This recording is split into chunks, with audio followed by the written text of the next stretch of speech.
This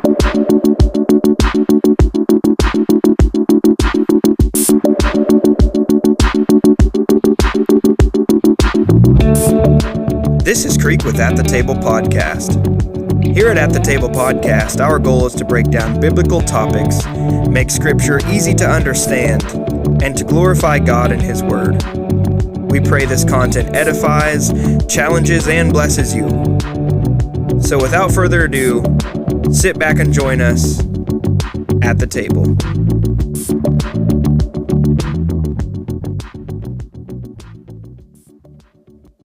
Howdy, folks, and welcome to another episode of At the Table Podcast. It's me, your host, Trey, with my two co-hosts that are feeling pretty lively this morning on a Saturday. Yeah. Creek looks like he's been drug out of a week of, like, strenuous stress and exercise. Shimmer gang. For our audience to know, Creek has just got done taking probably 20 plus kids to church camp for a week, and him and his wife being in charge of all those munchkins. How'd that go, Creek? It was awesome. It was by far the best church camp I've ever been to. Like, you know, sometimes you kind of hear the usual, and you know, I had 53 kids saved, 49 baptized, and 2 of them wear their "What Would Jesus Do" bracelets now. Like, but this is like real, dude. I'll be going on the bracelets. I like the bracelets. This is like real revival, dude. Like, it's really crazy. Amen. It's awesome. That's wonderful. You know, I hate to talk about it, but this heat does have me acting like Joe Biden in a presidential debate. Oh, boy. Yeah, it's got me just lagging behind. My brain's just a little fried, you know, a little deep fried and boiling hog fat. Oh, dude. I didn't watch the debate. I'm sure you guys didn't either. But you see what you need to see on like clips and stuff. The clips. And then there's a couple of guys like like Doug Van Dorn. I look at his political posts and stuff and get a pretty good idea of like, oh, well, if you're saying that this, I'll go check this out and see what it, you know. And sure enough, you know, just like he said it certainly was. Dude, it is a comedy gold mine. Dude, it's crazy. Believe me. It's like the planet when they want a good laugh looks at the leaders of the free world talk to each other about issues or whatever else such they're as bring up. Golf. Golf swing. Yeah. Okay. That's an important part of being a president. And hey, but only if you carry your own clubs. Yeah. Only. Yeah. Yeah, it was hilarious. I mean, honestly, both sides. All you want to do, if you just want to laugh, it doesn't matter whether you like Trump, dislike Trump, like Joe, dislike Joe. When Joe starts mumbling, just look at Trump's eyes and his facial expression. That's it, right there. Yeah, and he just is like scowling at him. You just I don't know what he said, and I don't think he knows either. Yeah, it's so funny, dude.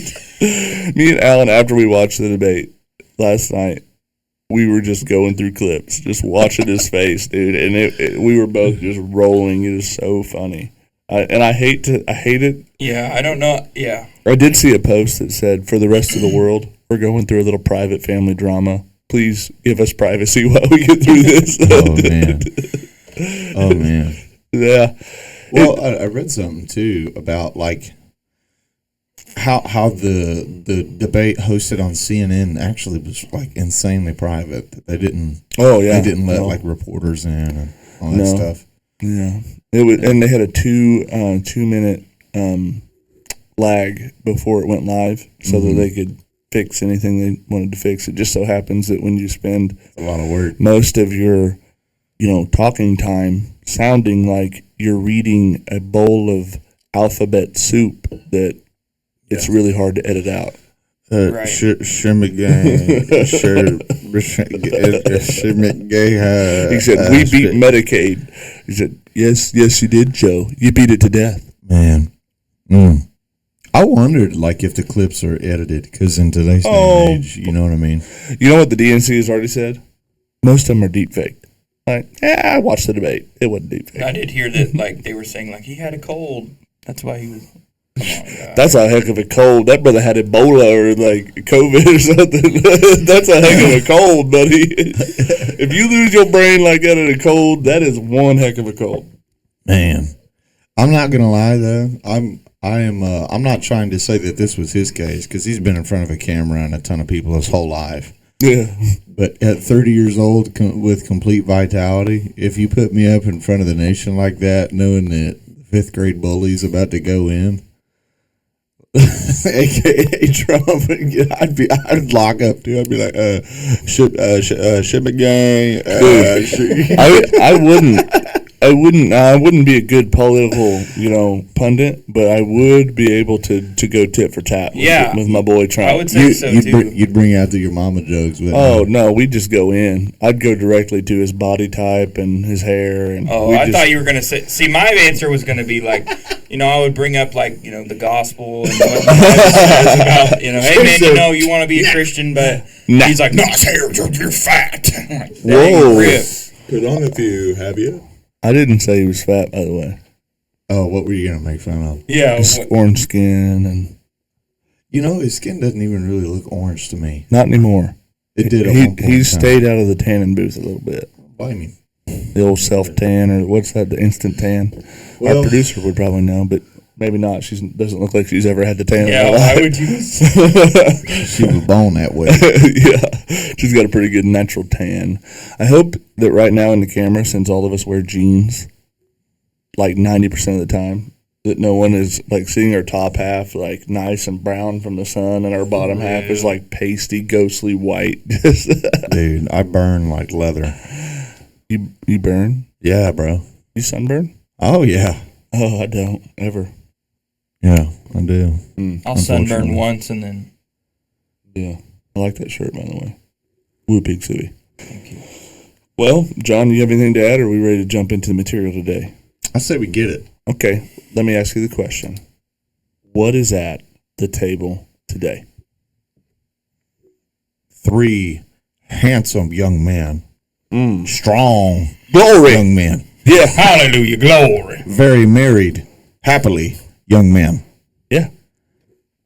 No pep on that one, huh? Well, I mean, trap. amen. Hey, That's a trap for both of glory. Just playing, dude. I already agreed. You got a dog wife, Ted. That poor brother. So what's at the table today? In actuality, your question. Our Snake Crusher series. We're not far from the end of this very long trail that we've been on, which is kind of bittersweet in a way. Yeah. So just a quick recap. In the last Snake Crusher episode that we did, we went over the Mount of Transfiguration. Yeah. And kind of just spent like a pretty great deal of time devoted to, because of what the Snake Crusher series is, which is us talking about how Messiah's expectations are laid out from the Old Testament, what the portrait in the mosaic looks like, and how Jesus is fulfilling those things. That the transfiguration was both a fulfillment and, like a lot of his miracles, also a signal of a reversal of sorts. And not a reversal of good things, obviously, but a reversal of very bad things.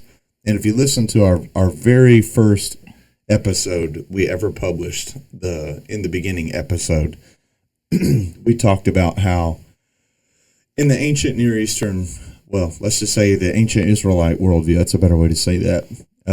If you were to ask them the question about the fall, like how did things get so bad? How did everything erupt into so much chaos? That their answer would probably be a little bit different than what the modern evangelical answer would be, just to put it politely, right? Like, you ask the modern evangelical the same question, hey, how did everything get so bad? Genesis 3 is going to be the immediate reference and probably the only reference specifically, right? But by the majority of people, which is Adam and Eve in the garden. But the Israelite worldview would most certainly cite Genesis 3 and with the same level of importance, but also would cite 2 other instances, which is Genesis 6, the sons of God and the daughters of men, and then the flood that comes after that, following that, the judgment of God. And then finally, the Tower of Babel, another that resulted in the divorcing of the nations. And the Transfiguration seemed to us, and we're certainly not alone here, it's a great deal of scholarship. That's where we learn this stuff from. That would say that this signaled a reversal of Genesis 6. Yeah. Right? This is at the point in which the ancient Israelite believed. This is the geological locale of where they believed. This is ground zero for Genesis 6. Yeah. And following his transfiguration on Mount Hermon, he comes down, and the very first thing that he does is cast out an unclean spirit, which is the dead progeny of Genesis 6, the dead disembodied spirits of the Nephilim and their descendants. And today we're gonna kind of piggyback on that, staying in Luke chapter 9, and we ended in verse 43. So we're gonna pick up today in at part of 43 and in 44. So it says, "But while they were all marveling at everything he was doing, Jesus said to his disciples, 'Let these words sink into your ears. The Son of Man is about to be delivered into the hands of men.' But they did not understand this saying, and it was concealed from them, so they might not perceive it. And they were afraid to ask him about this saying." What is very interesting here is that this is the second time that Jesus has verbally proclaimed his death specifically. Yeah. There have been some miracles that he has done that have certainly forecasted that something might be happening. There's Passover citations and just background stuff that makes you feel like it's kind of building up to that point. Well, and I'll also say this, we can clearly see this now. It's easy to read this text and say, oh, yeah, we know. But, if we had been in that moment, we would not have seen that. Right. It says it was hidden from them. Yeah. They did, we try to read this in its context. These people did not know, and they did not see, and they did not have the context of knowing, how it all turns out. Yeah. In their minds, basically, And their Messiah can't die. Right, at least until, everything is done. Rome has to be defeated. Right. Israel has to be reinstituted, because their minds are kind of on an earthly kingdom, and I think that connects real well with what John's talking about now, this conversation about who's the greatest, right? Who's going to be your generals? Who's going to be your, second in command? Who's your second? Jesus. Which one of us are you going to pick? Who has authority over the others, and who exactly are we going to have authority over, and things like that? I never really thought about that, because it's a really weird break. Verse 45 talks about how they didn't understand Jesus predicting his death, and they're afraid to ask him. And then this argument comes up in verses 46 and through 48 about who's the greatest. And in my mind, I'm always what an odd way to transition. Yeah. Someone that's obviously very close to you talks about dying, and you're like, well, who of us is the greatest? Yeah. But it's interesting you bring that up in that way. Maybe it has, some thoughts are triggered for things that they already sort of have resting in their minds, and it brings up those questions. It does kind of make me laugh, because it's he tells you this deep, it's almost like you would rather talk about anything else. So you're just the first thing that comes to your mind. Which one of us is the greatest? Well, and you have something what just happened at the Transfiguration. Yeah. This person is met by Elijah, a figure that was caught up with fiery chariots unto God's throne. He's caught up into the heavens. And Moses, both guys that have not been around for a very, very long time, two extremely iconic figures in the Israelites' view. That are essentially dead. And they showed up to talk to Jesus. Right. Good point. And then Jesus' visit, his look is completely changed. Yeah. Right? And the heavens roll over, right? And God speaks down, and they hear the voice of God say, "This is my beloved Son in whom I am well pleased." And so if you see all of this stuff and you're believing that this person is the Messiah, that he's God in flesh, and then immediately after casting out a demon and exercising authority over an unclean spirit, as sort of like a signal that the gates of hell are being barraged right now. It's a declaration of war. Exactly. Right? Yeah. And there's so much good information on that. So much good. I don't know if I even have the mind to be able to cite all of the people that have covered that, but the language is translated into the King James that the gates of hell will not prevail against it, and a lot of other translations too. But the Greek phrasing is not defensive; it's offensive. Yeah. The gates of Hades will not be able to withstand it. Yeah. Meaning it's attacking. The kingdom of heaven is expanding, and the gates of Hades can't bottleneck it down or overcome it. And so you've got all of this in the backdrop, and then he says, like, the Son of Man is about to be delivered into the hands of men. You're like, well, what are men going to do to you? Yeah. Like, demons can't do anything to you. Yeah. Death doesn't stand up to you. Sickness doesn't stand up to you. Blinded eyes don't stand up to you. What can a man do? Yeah. You know what I'm saying? I mean, let's be fair to the disciples here. That would be a confusing thing to grab a hold of. I've seen you walk on water, like, you know, like you're just command the forces of nature. Yeah, you silence storms and winds, and yeah, Jesus' answer, his response to this question, I think, is like so telling of his heart, like his heart posture.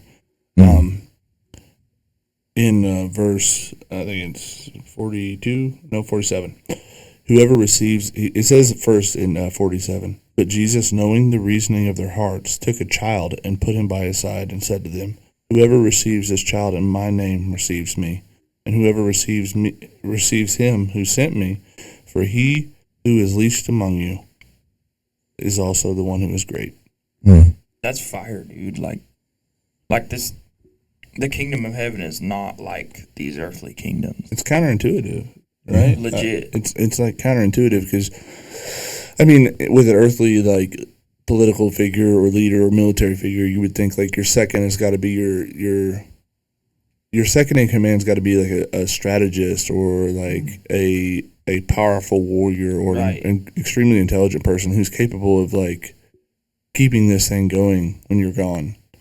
And the person that he chooses, like, yeah, whoever receives this child and whoever is least among you, he's the one that's the greatest. And the reason being is like a child doesn't exalt himself.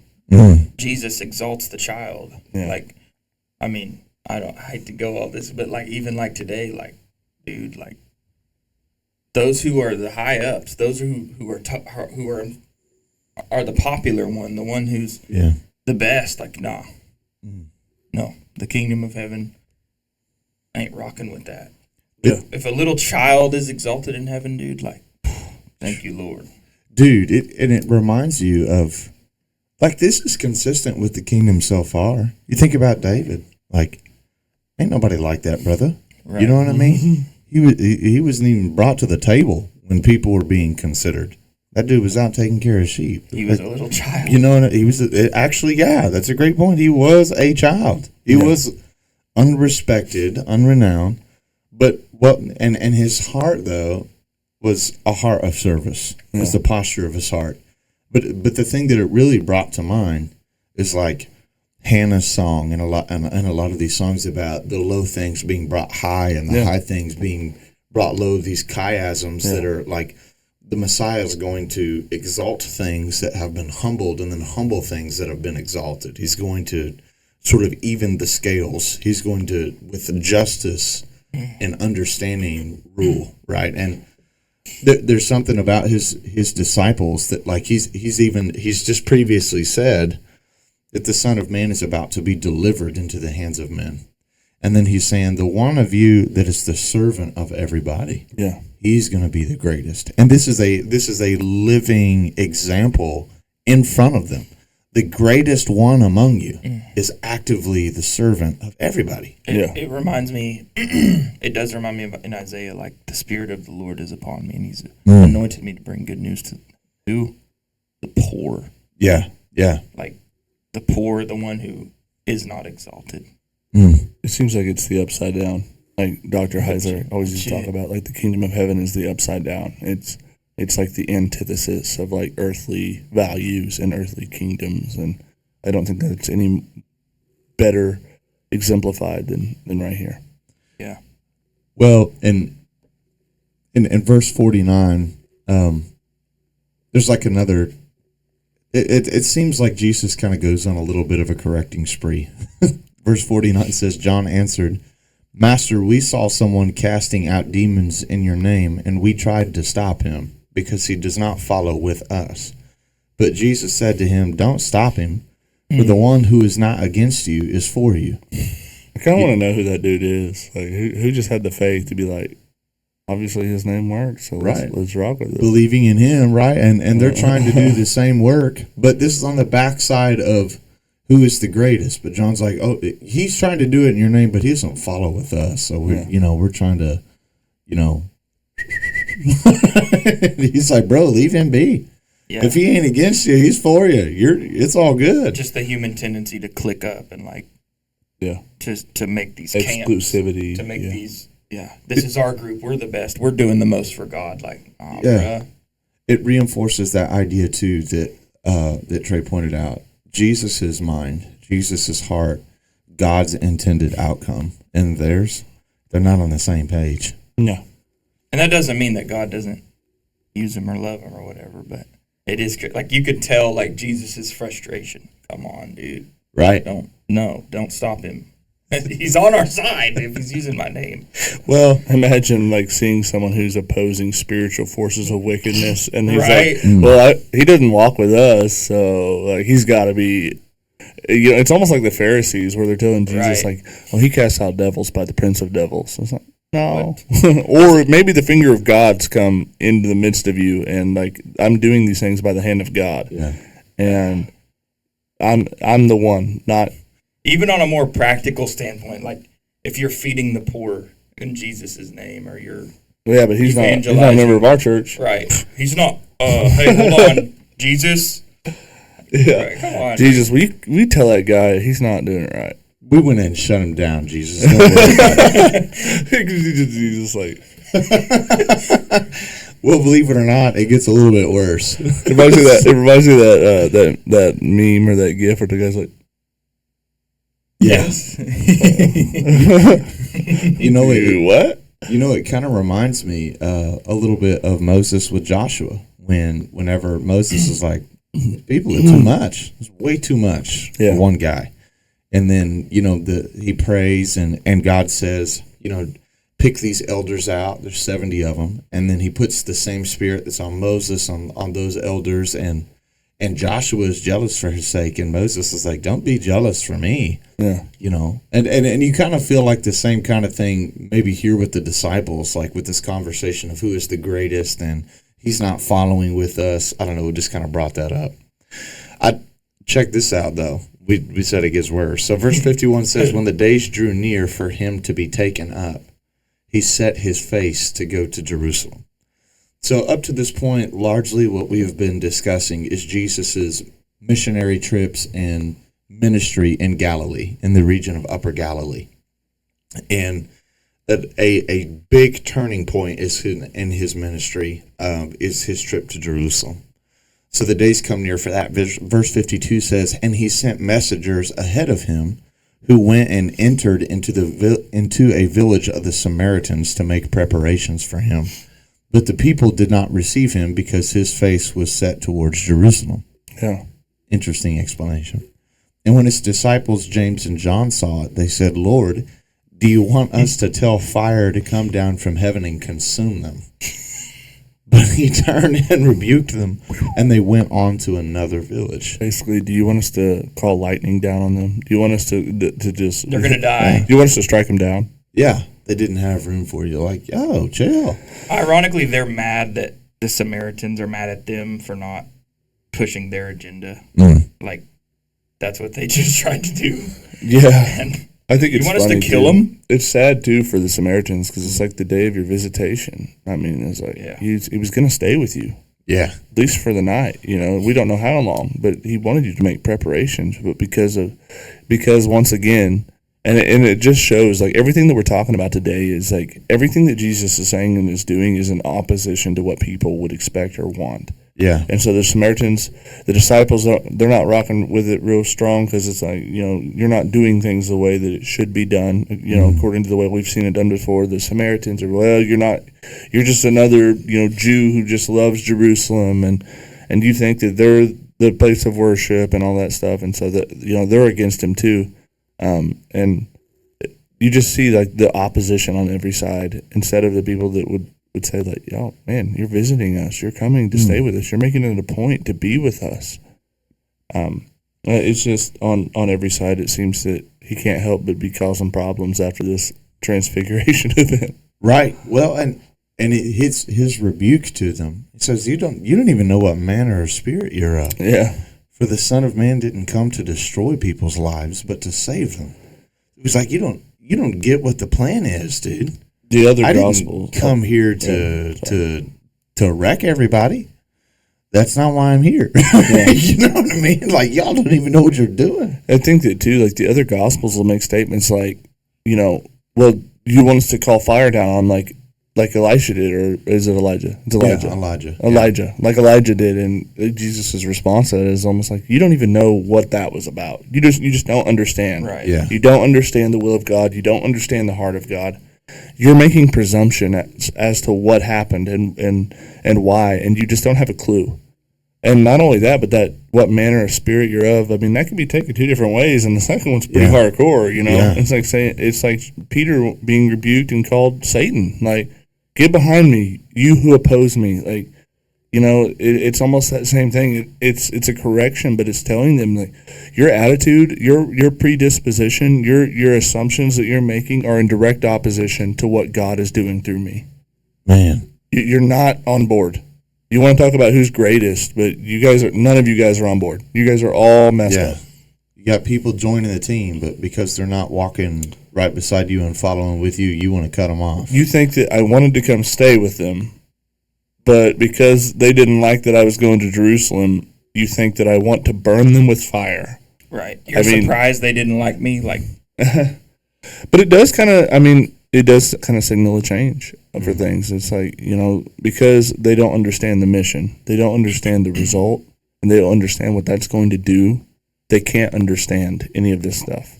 In the second half of this chapter, including, where we're about to read right now, the whole thing feels like preparation. Yeah.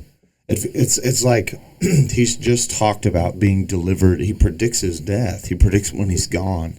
And everything that is following after that is like, that's not why we're here. Right. We're not doing that. Don't do that.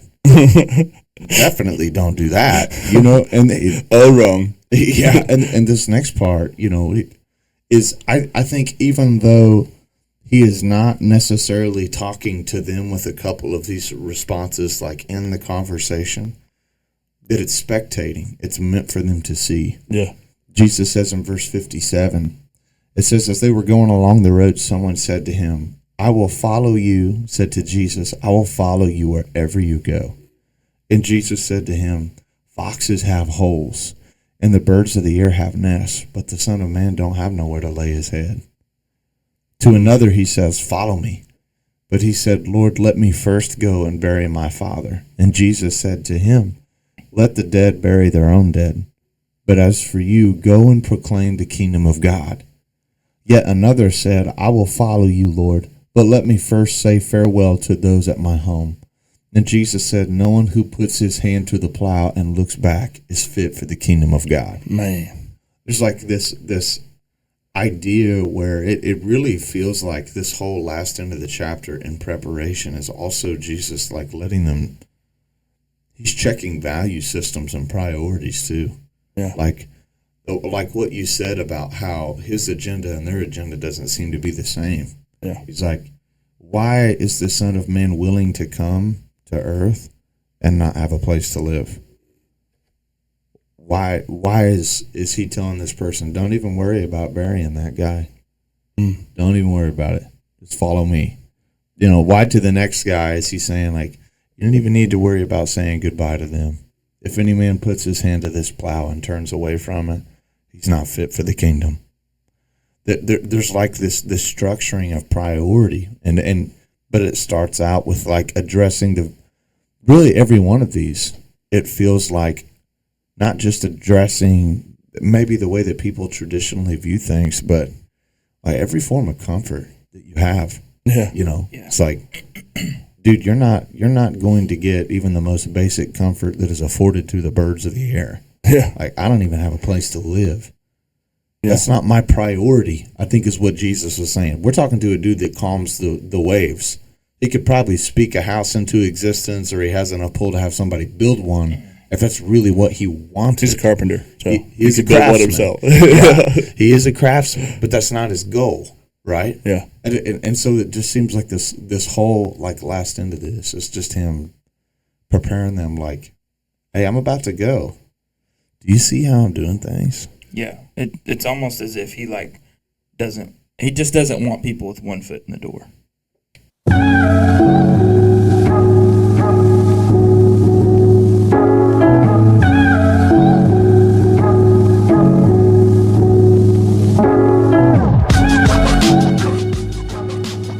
We hope you're enjoying the show.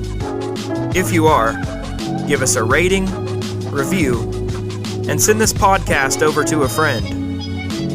If you want to contact us, email us at thetablepodcastmail@gmail.com. You can also find us on YouTube, Facebook, and any other podcasting platform. Ask us about merch, recommend topics or interviews, or just tell us what you think of the episode. Thank you for listening. Now, let's get back into the show. We went into the one of us, Shim Gang. Bada Kafka is a fundamental human right. You know, it would kind of make me feel. I feel like if someone took that clip of him trying to pronounce that name, and they put it like me trying to read the genealogies in Genesis, that'd be perfect. Shimmy Gang, Shin Gang. Dude, if you make that like a little video or a meme, like you're gonna go far. You're gonna do well. I'm gonna get. That's the key. Yeah, if you do that honestly, and you share it top. from our podcast page, you're up in views. Yeah. All right. We're famous.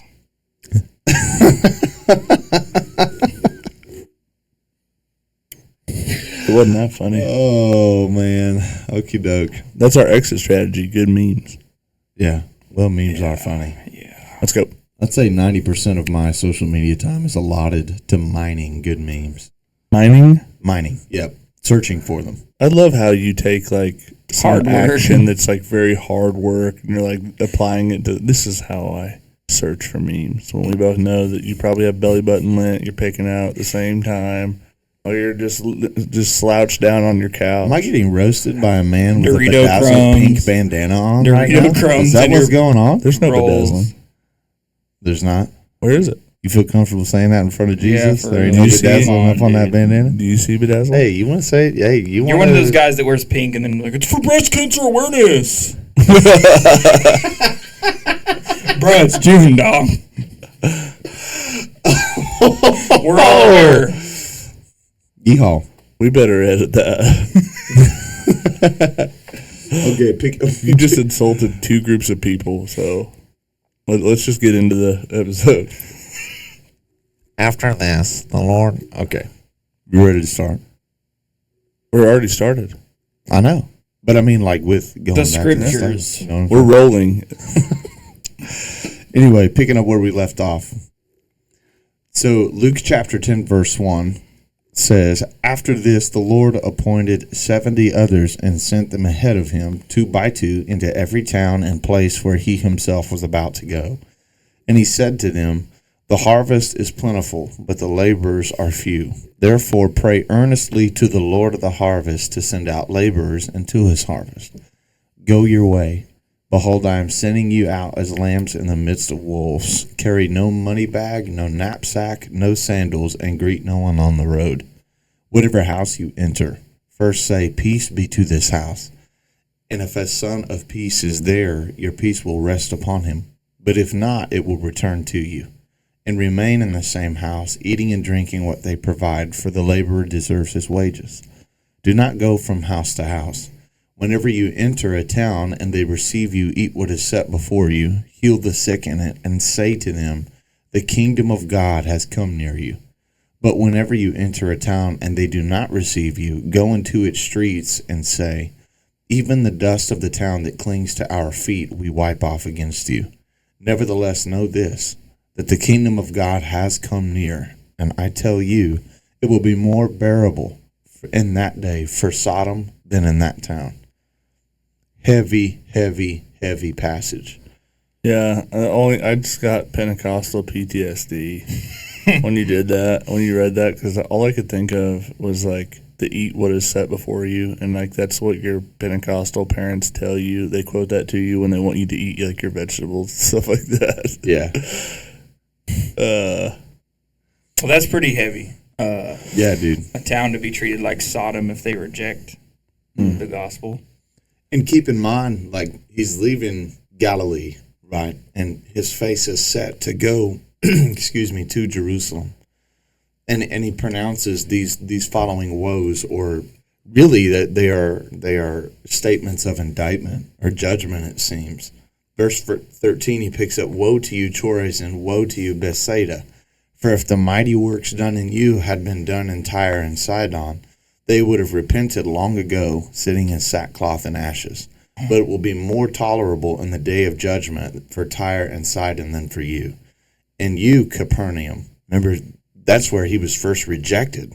Yeah. And in you, Capernaum, will you be exalted to heaven? You will be brought down to Hades.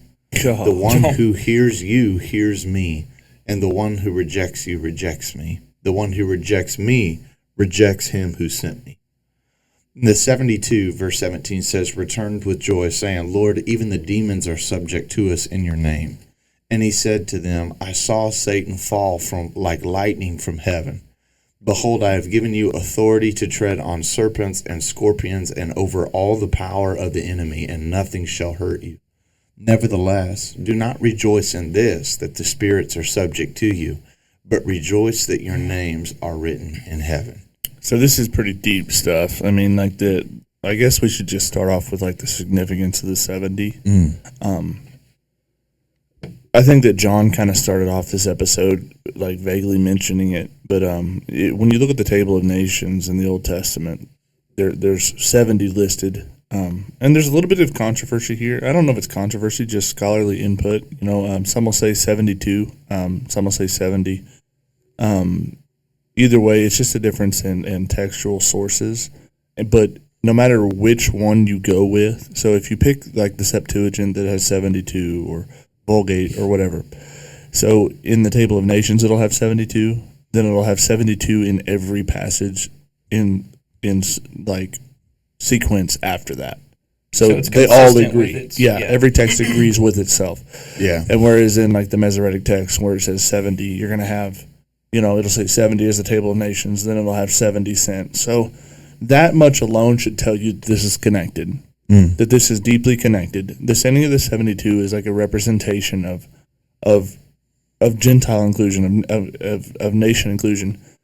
I think that it's also important, and we were all kind of talking about this before the episode, before we hit record, but the Jewish council, the Sanhedrin is what it's called. It's like the Jewish elders in their council where they come together and make judgments and stuff like that.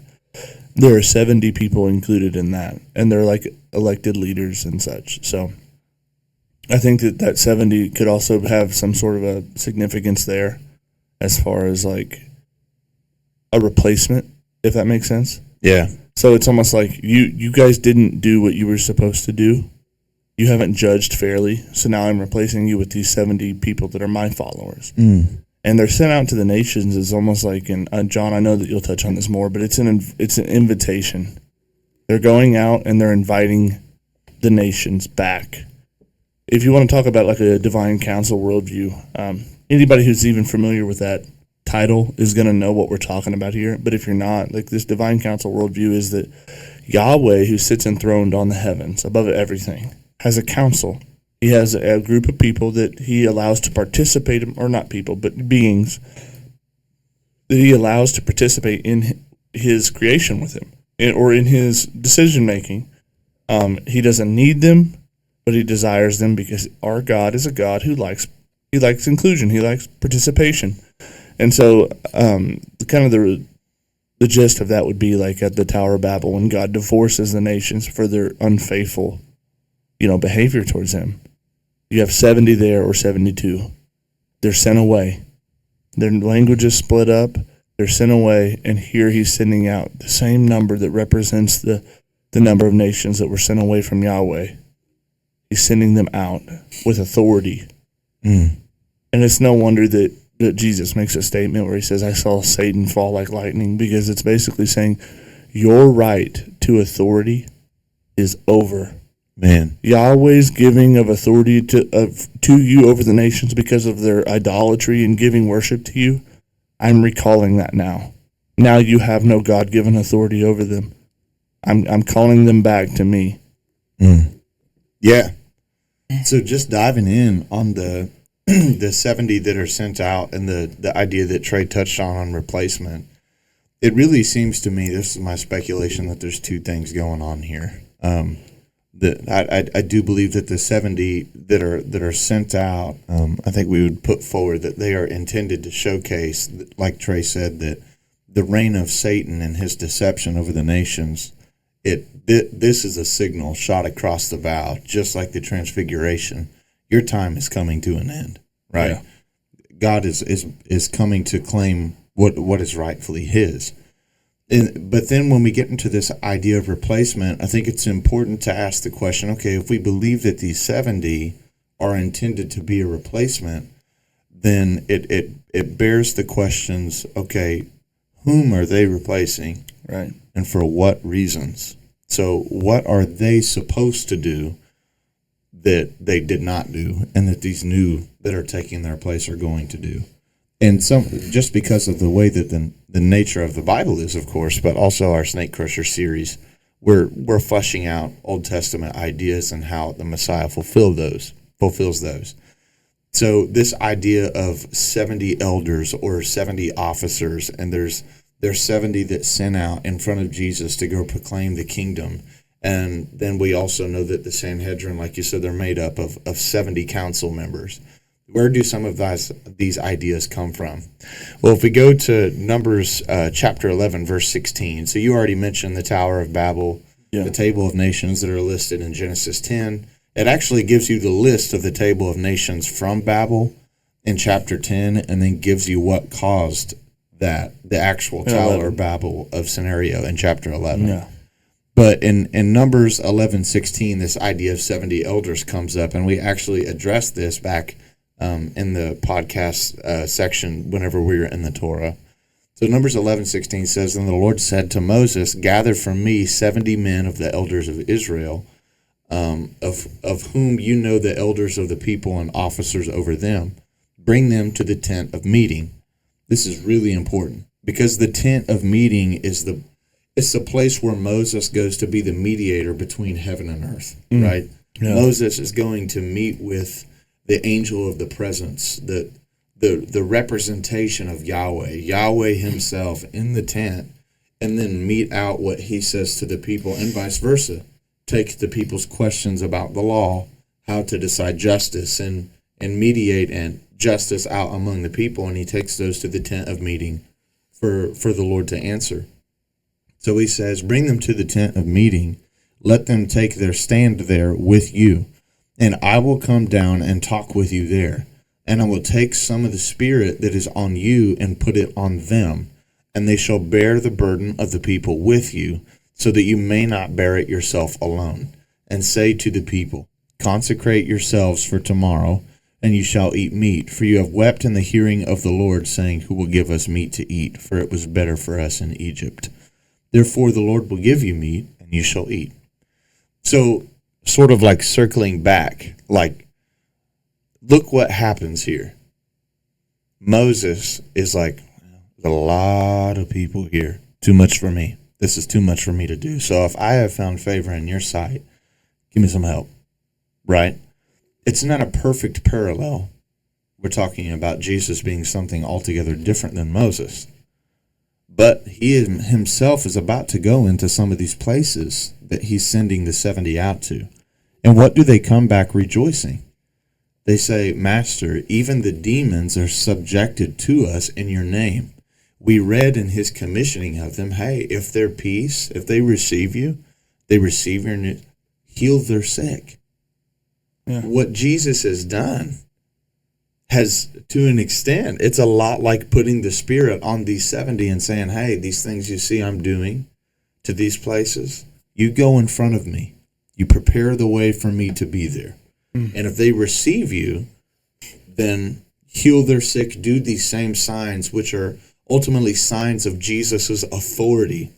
The Spirit of God, as the Gospels say, rests on Jesus without measure. Yeah. So it's not just the idea that Luke is casting in this Gospel when he says something like that about Jesus is not like this is another judge and the Spirit comes on him. Like this is the Spirit. Yeah, in a physical body. This is the Godhead, right? A representation of the Godhead. And so with these 70, with Moses, you have the same idea. There's 70 elders, and the Spirit's put on them, and they're there to mete out justice. And the Council of the Sanhedrin seems to be like desiring to serve part of that function, right? The Sanhedrin Council is like ultimately a judiciary council according to the law of Moses, right? They sit in the seat of Moses, meting out the law of Moses that God gave to Moses. And there's 70 of them. And so back to what we said about if they're being replaced, why? And what will these do what they did not? The idea way back in Exodus for Israel is that God says, I will make you a kingdom of priests. Yeah. And then you think, well, I thought Levi was the priest. Remember the whole budded staff thing? And that's how we decided that the sons of Aaron from the tribe of Levi, all of the Levites were going to be priests. How is the whole kingdom a kingdom of priests? Well, it's because of the function of what a priest is meant to be. The priest is ultimately meant to shepherd the people to God. He's meant to turn the people to God in teaching and in ministry, right? And in ministering out the services of the tabernacle and in teaching of the law. And the idea for Israel as a nation, as a kingdom, these Sanhedrin, these Jews seeing themselves as like, Jesus talks about the kingdom of heaven, and we covered this a couple episodes ago, and to us it's like, well, this must be the first time someone's ever had the concept of the kingdom of heaven. That's not true. These people think they are the kingdom of heaven. That this is God's heavenly kingdom's representation on earth. That's the way Israel sees themselves to be. And God's ultimate desire was, like he says in Isaiah, that you be the light that brings the nations up to Zion. Yeah. You show them the way back to the one true God, right? But instead of doing that, ultimately, what do the elders of Israel do? There's specific Old Testament passages where God speaks through the prophets and say, the elders of the people go in secret to worship their other gods. You did the same thing that the sons of God did, right? You de factoed away from your position, and you seduced the people and ultimately led them into idolatry, right? And not just that, but you failed to do the fundamental job, which is to bring them back to God. So you flash forward over to the Pharisees. The Pharisees don't seem to be guilty of building idols or anything like that. In fact, I mean, let's give them credit where credit's due. They're pretty zealous for the law. Yeah. I mean, they're very zealous for the law, maybe to a fault in a lot of respects. But what are they failing to do? Like, all of these Gentiles, you hate them, you mistreat them, you reject them, you stomp over your own people. You may not be guilty of all of the transgressions of the old elders, the old 70, if you will, and the even older 70. But this idea that you are supposed to show them the one true God, you're not doing that. And it's what's amazing is that Jesus, when he sort of reconstitutes these 70 in these disciples being sent out, he doesn't have a stationary place for them to stay put, and he's already prepped them. Look, foxes have holes, but I don't even have nowhere to stay, dude. Go. Get out there. Well, this Sanhedrin, this 70, well, first off, they're a lot of mostly responsible for instituting a false priesthood. That's first and foremost. Yeah. Like that priesthood is false. But also like, yeah, I mean, they're not making, golden idols and stuff, but they're, what should I say? They're idolizing, like they're forgetting, like Jesus. Okay, Jesus said a little later on, but you reject the weightier matters of the law.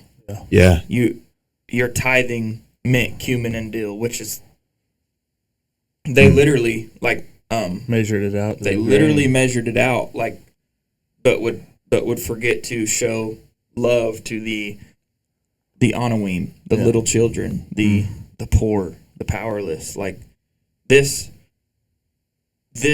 I'm not going to make statements that it's more dangerous or less dangerous or worse, but it is in its truest sense evil. It is actually drawing people away from God. Man. It's teaching them that this temple is only for the rich and the clean, the ones who can afford to make the sacrifice, instead of like the understanding of what the 70 nations, what God's desire was to them. Because if you look into like Leviticus and the Deuteronomy scroll, where they're instructed on like sacrifices. There's one sacrifice that they make that's 70 bulls, and it's almost like it's an atonement offering for the nations. It's the Feast of Tabernacles. Yeah, it's almost like this. Like, well, they may not have any interest in coming to God right now, but I'm going to keep doing this sacrifice, and I'm going to keep doing this on their behalf until the day that they come back.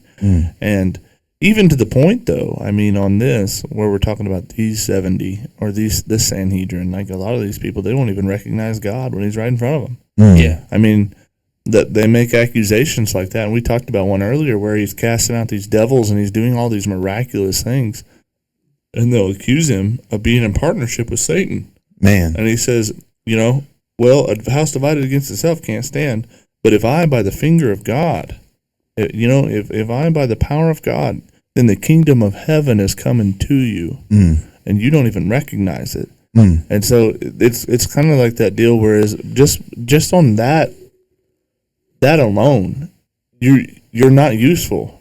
Yeah, you're not useful in your position. If the bridegroom is come to gather the people for the marriage feast, and you don't even recognize him when he's come back, you're not useful. Man, I think there's something so cool just about this whole scene too, and the way that it seems to be a replaying of what we've already seen.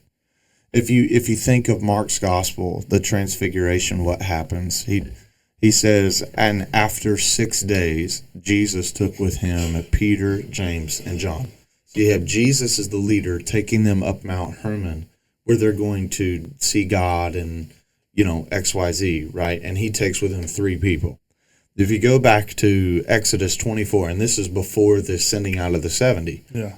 Exodus 24, verse 9 says, then Moses and Aaron, Nadab, and Abihu. So Moses and then 3 people and the 70 go up, and they saw the God of Israel there. There was his feet as it was on a pavement of sapphire stone, like the very heavens for clearness. And he did not lay his hand on the chief men of the people of Israel, and they beheld God and ate and drank. And then God tells Moses, come up on this mountain and wait here so that I can give you the tablets of stone with the law and the commandment which I have written for their instruction. And so Moses goes with Joshua, and they go up to the mountain of God, and he says to the elders, wait here till we return with you. And you've got like this whole sort of like we talked about in the Transfiguration episode in the Psalms and the writings, where it seems that there's like this contest between Hermon and Sinai, God's mountain and Hermon. Yeah. And what we see in the Transfiguration and then the commissioning of these 70 is like the conquest of Hermon being changed into a new Sinai. Jesus is taking with him 3 representatives that are going to be powerful figures in his commission, right? Yeah, that's right. And then they behold, the heavens roll back, and God speaks and says, this is the one. This is the guy right here. Listen to him. And Moses and Elijah are there bearing witness to this idea. And what does he do when he gets down? he commissioned 70, and then he gives them a command. He gives them instructions, and he says, go out and do all of this. Yeah. And then prepare yourself, be harmless as doves, but wise as serpents. Know what you're getting into here, right? Be cautious, but pure, right? Be aware. And there's just so much, like, I hate talking in terms of, like, seeming like a new Israel or whatever, because people get hung up on the whole, well, that means you're a replacement theologian. That's not at all what I'm saying. Yeah. But this is like a sort of a reconstituting, a new covenant is being issued. The tablets that God is going to give to Moses are the tablets of the covenant. Yeah. And they are ultimately going to be placed inside the ark of the covenant. Yeah. Right? And so that's just amazing to me. And the last thing, probably, like, as we get to landing this plane, Trey brought something up that's super potent. After this, and he sends the 70 out, and they've got this authority, and they do these things. They come back rejoicing. Yeah. Which is pretty cool. I mean, because Jesus is like, well, your outcome in some places might not be very good. So, but they come back rejoicing, like, hey, the demons are subject to us in your name. And Jesus says, don't be caught up on that. Just be happy you're making it to heaven. Right? Yeah. I'm paraphrasing here. But what's amazing is, as they bring back this report of driving out sickness and demons from people, that they're going to proclaim that the kingdom of God has come near to. Yeah. Right? Jesus says this, I saw Satan fall, like Trey quoted, like lightning from heaven. As the 70 are being sent out with the news of the kingdom of heaven, it so seems that it undoes Satan's authority, his position of authority. And I wanted to add something to something you said.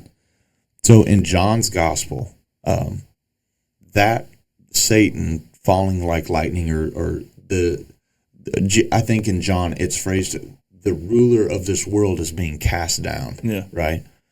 That is actually the very center point of John's gospel, the exact middle. Yeah. So it builds up to the ruler being cast down, and then it's the middle of the chiasm. You have the up and then the down, and that's the thing in the middle. Exactly. Yeah. But check this out. What other book does John write? Revelations. And in Revelations, can you guess what the very center point of the book of Revelations is? It's Revelation chapter 12, where at the birth of the Messiah, the dragon falls down to earth. Yeah. Right? He's thrown out of heaven after war is waged against him. That's good. Everything in this passage right now speaks something. Yeah. War. God, the mighty man, that the right hand of God, or the arm of the Lord, the servant, the branch, is waging war on the gates of hell. Yeah. And as he commissions his 70 to go out and wage war too, what does he say? On the backside of, hey, the kingdom of, or the gates of Hades, death won't be able to stand against you. He that is regarded as the Lord of Hades, the Lord of death, loses his position of authority. Yeah. To deceive the nations. It's powerful stuff. Yeah, and I think it all centers around, like, the beginning of this episode where he talks about, like, the Son of Man is going to be delivered in the hands of men. Mm. It's like he lets them in on a small part of the plan that no one else knows. Everyone else sees the demons fleeing and being cast out. Everyone else sees the disease being driven out and the inviting of the nations back. And it would be easy for an enemy of God, a spiritual enemy of God, to think like, oh, this is it. This is the final. They're all coming back, and the Son of David is going to Jerusalem. And what's going to happen if he comes and takes Jerusalem and sits on that throne? With the things that he can do, what would that look like? And it's almost like Jesus is purposely, like, hyping up his enemies, like, come get some. It's time to do battle. And you talk about all that war motif, but like with just that lingering thought in the ears of his disciples, like, the Son of Man's going to be delivered into the hands of men. And this is the third time that he's told him, like, I'm going to die. And there's a precedent for that too. Right? In Daniel's vision, there's 70 years of, like, captivity in Babylon, and like Daniel has this vision, and after 77s, the Son of Man, the Messiah, is cut off. Yeah. Right. You've got like all of this foreshadowing in the Psalms and in other places, like in our episode with Gates, like that. There's this powerful figure in Messiah that's going to show up, and then he's going to be gone. Yeah. It's good stuff. But ultimately, I hope that the listener, like when they hear this, you see that Jesus is specifically answering all of those questions. Yeah. Like, how did the world get so bad? Like, how did we end up with all of these gods, all of these people hating and killing each other? I mean, to the rebuke of the smallest sin, to the binding of the progeny of Genesis 6, and to the binding of the rulers and powers, the princes of the power of the air that deceive the nations from knowing the one true God. Everything is finding its answer in this Messiah. It's good stuff. You guys got anything else? Nope. I think that's all we have for you guys today. That's it. Awesome episode. Love this stuff.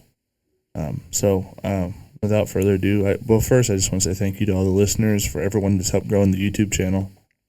We met our monthly goal for June, but we're setting a goal of 1,000 subscribers by the end of the year. So if you've made it this far, that means you probably like us, or you're in some way indebted to us through friendship or obligation. And if that's the case, then take this and share it with everybody and help us get that YouTube channel up and rolling, at least to the same level that our all of our other media platforms are at. And please reach out. Like, you know, I guess we technically have a social media team, so we'll get back to you and like. Please just. I'm the social media team. We're all logged into it's Savannah. Yeah, that's what I was really referring to. Our producers, social media team. But reach out, like, tell us what you think. Give us recommendations. Like, you know, this has always been a community-based channel. Straight up. So, can I say one thing on that? While we were recording, somebody did reach out.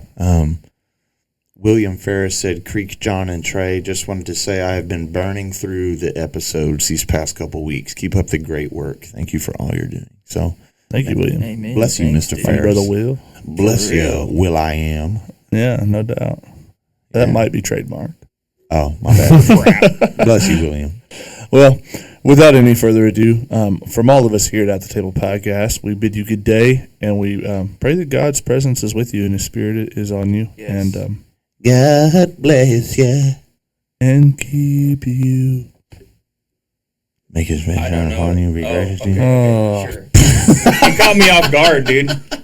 I'm pretty sure I've heard that song somewhere. Dude, yeah, it's Carrie Job, dog. Come on, dog. Yes, that's what it is. Be upon my wife and the loves children. I love that and song. The children. Dude, my neighbors think I'm crazy. I'd be on that mower and I'm jamming out. Out there weeding the garden.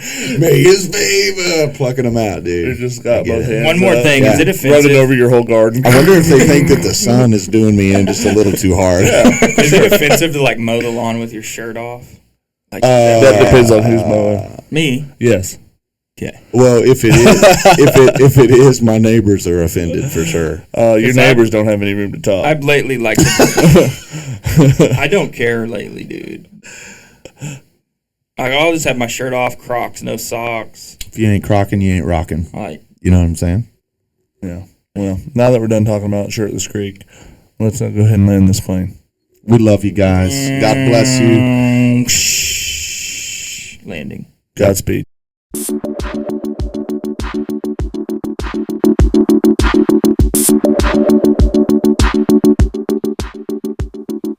is Pastor Kevin O'Connor, and you're listening to At the Table Podcast. This is Dylan from Jamaica, and you're listening to At the Table Podcast. Hello, this is Dr. Kent Hovind of Dinosaur Adventureland and with the At the Table Podcast. Hey, this is Savannah Donaldson, and you're listening to At the Table Podcast.